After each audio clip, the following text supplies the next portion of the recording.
আলী রিয়াজ সাহেব সংবিধান চেঞ্জ করবে কেন? ওনার নাম ছিল শাহদিন মালিকের। প্রত্যেকটা লোক আমেরিকার স্বার্থ সংরক্ষণ করার জন্য আমার দেশে এসে কাজ করতেছে। এই সংস্কার করার জন্য বেসিক কয়েকটা জিনিস লাগে। মানে প্রথমত আসলে দেশপ্রেম, দ্বিতীয়ত যোগ্যতা। এই দুটো জিনিস থাকা খুব জরুরি। আমি প্রথম থেকেই বলছিলাম যাদেরকে দিয়ে আনানো হয়েছে এদের মধ্যে অনেকেরই দেশপ্রেম, আমার মানে সন্দেহযুক্ত দেশপ্রেম, এবং দ্বিতীয়ত তাদের যোগ্যতা নাই। যোগ্যতা নিয়ে আমার আপত্তি আছে। বাংলাদেশে অনেক আইন বিশেষজ্ঞ আছে, অনেক সংবিধান বিশেষজ্ঞ আছে। তো আলী রিয়াজ সাহেব সংবিধান চেঞ্জ করবে কেন? আলী রিয়াজ সাহেব কোন যোগ্যতায় করবে? বলবে তো ওরা ভালো বুঝে, ভালো তো এরকম আমিও বুঝি। ডিসিশন মেকিং কোনো কাজে হাত দেবেন তখন ওই ক্ষেত্রের এক্সপার্ট লোক আনতে হয়। ওটা কমন সেন্স হবে। আলী রিয়াজ তাহলে কি এক্সপার্ট নয় এই বিষয়ে? অবশ্যই এক্সপার্ট নয়, অবশ্যই। সে তো আমার টিচার ছিল রে ভাই। আমি ঢাকা ইউনিভার্সিটিতে জার্নালিজমে পড়াশোনা করছি, উনি জার্নালিজমের টিচার ছিলেন।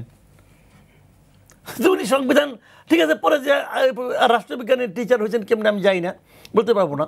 হয়তো শেষ বছর যে পড়াশোনা করছেন হতে পারে, কিন্তু উনি কি সংবিধান বিশেষজ্ঞ? আলী রিয়াজ সাহেব অনেক দিন ধরে দৈনিক প্রথম আলোতে কলাম লিখতেন, অনেক দিন ধরে। আমি ওনাকে দায়িত্ব দেওয়ার পরে আমি বসে বসে খুঁজছি যে ওনার নামে কী কী আছে।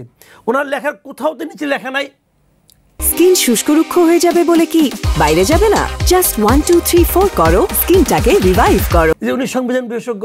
ঢাকায় যারা নাকি মনে করেন আইন বিচার আদালত নিয়ে লেখালেখি করে, সংসদ নিয়ে লেখালেখি করে, এদেরকে জিজ্ঞাসা করেন তো সংবিধান নিয়ে কোনো রিপোর্ট যখন তোমরা করছো, তোমরা কি আলী রিয়াজকে নক করছো, নাকি শাহদিন মালিককে নক করছো, নাকি ডক্টর কামাল হোসেনকে নক করছো?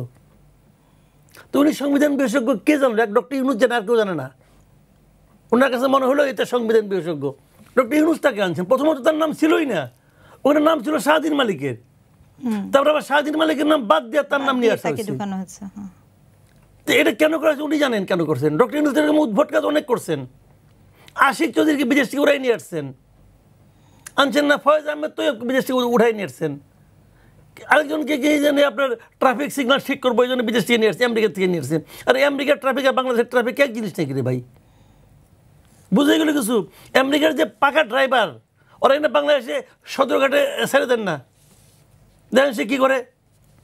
গাড়িটাই ছেড়ে ধরে দেবো ভাই, এইটা আমি চালাতে পারবো না।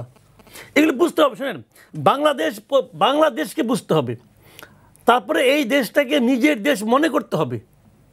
এরা কেউ নিজের, আচ্ছা এটা তো আমেরিকার সিটিজেন ভাই। একই সঙ্গে যখন আমেরিকার সিটিজেন হিসেবে যখন সে ওথ নিছে ওখানে কী বলছে? সে আমেরিকার স্বার্থ সংরক্ষণ করবে। আমি যদি বলি এই প্রত্যেকটা লোক আমেরিকার স্বার্থ সংরক্ষণ করার জন্য আমার দেশে কাজ করতেছে।